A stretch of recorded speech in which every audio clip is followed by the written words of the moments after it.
caught our eye. Here with me in the studio, our presenter and journalist Natalie Turner and senior international editor and journalist Dana Lewis. Good to have both of you with us. So let's talk about one of the other big stories going on at the moment, Brexit. Lots of last-minute Brexit decisions, and, you know, there was a will they, won't they roller coaster. There seems to be a deal at last. Is it going to stick, Dana? There is still the will they, won't they roller coaster, though, right? I mean, just watching the British pound today going up and down, and maybe yes and maybe no. You could just track some of the belief and disbelief just watching the currency going back and forth today. So, I mean, there have been severe concessions made by Boris Johnson in this deal. And so a lot of people are going to take a very hard look at it in his own party and in Labour. And as you know, Jeremy Corbyn, the Labour leader, has said don't support it. The Liberal Democrats are saying don't support it. Let's have another people's vote, another referendum. I mean, this is going to be the problem, because he is going to have to get this vote through Parliament. And there's this really unusual sitting on Saturday, where we're going to see some pretty hectic scenes, I imagine, in Parliament. Oh, absolutely. There's going to be a march on Saturday, so that should be exciting. Whether it will make a difference or not is, well, beyond me and everybody else. Because time's running out, and he says that, you know, he doesn't want an extension. So it looks like whatever happens, that October the 31st finish line is there. Some of the math is interesting, Shirley, if you take a look at some of it now, because he doesn't have the DUP, 10 votes, and probably he's going to need about 15 votes from the Labour Party. Now, will they bolt from the backbenches of the Labour Party, or will they stick with Jeremy Corbyn and reject it? There's a lot of ifs and buts, and nobody knows where this is going. Apparently, as well, everyone in Brussels is totally exhausted by these Brexit negotiations, and they're completely fatigued, and they just want it over. And you kind of get that sense here as well in the UK. Oh, absolutely. I mean, who knows what's going to happen? But they may not want it over with a deal.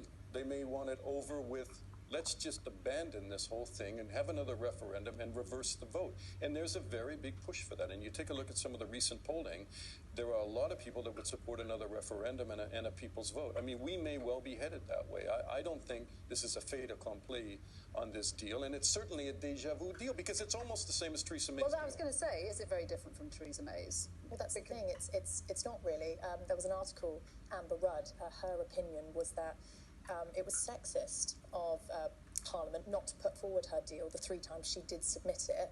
And you do have to wonder, well, the deals it's very, very similar. Is there any truth in what she said, is the question that some people are asking. Talking of sexism, if we look on at our next story, we've got this extraordinary photo of US House Speaker Nancy Pelosi confronting President Donald Trump at an explosive White House meeting. There it is. She's standing up, shaking her finger, and he looks pretty stunned. Both Trump and Pelosi use this picture to put their own spin on it, but it's the fact that Trump labelled Pelosi as nervous Nancy when he used it. So, and a third-rate politician.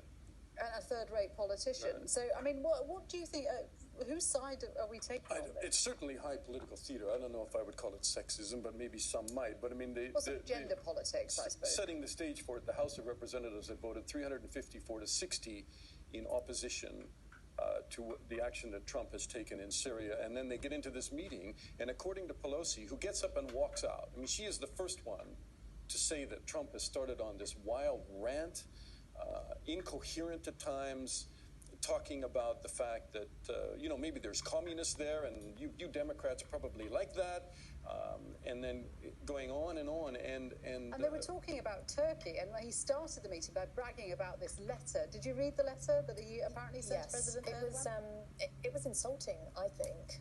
It was we were asking in the newsroom if it was genuine when we first saw it. Apparently a lot of news networks... And no doubt he sent it. No doubt he sent it. Is this real? It's in his language. It's the way Trump speaks.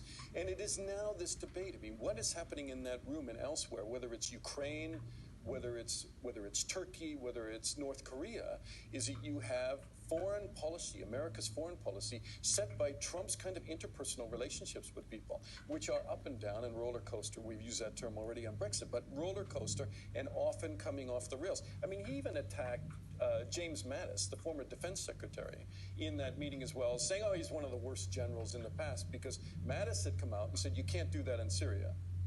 And you were talking there about the language that he was using, asking Mr. Erdogan not to be a fool, and we can do a great tough deal. Guy. I mean, if I was Erdogan, I would have thrown that right in the bin. And apparently that's what Mr. Erdogan did. Screwed it up. And I think Pelosi came out later and said, I think we now have to pray for Trump's health. I mean, they're really suggest this is just not a bad political meeting. I mean, they're saying he's completely off his trolley. Definitely. Some very strong words from the Democrats. And this stuff on Syria probably is much more serious the way it's playing in America right now than the impeachment hearings. I mean, you have Senator Lindsey Graham, who is a Republican, saying that he will not support Trump on this, and that, you know, hell will pay, that it may well cost Trump his 2020 election. Okay. Let's move on to Extinction Rebellion. Commuters blocked from going to work by protesters took matters into their own hands and started dragging protesters off a train roof. Tell us what happened. Well, earlier today, London Extinction Rebellion activists were climbing on top of the underground tube, making a scene, really, and commuters hit back. I mean, the disruption they have caused has been sensational, and a lot of commuters around London have put up with an awful lot.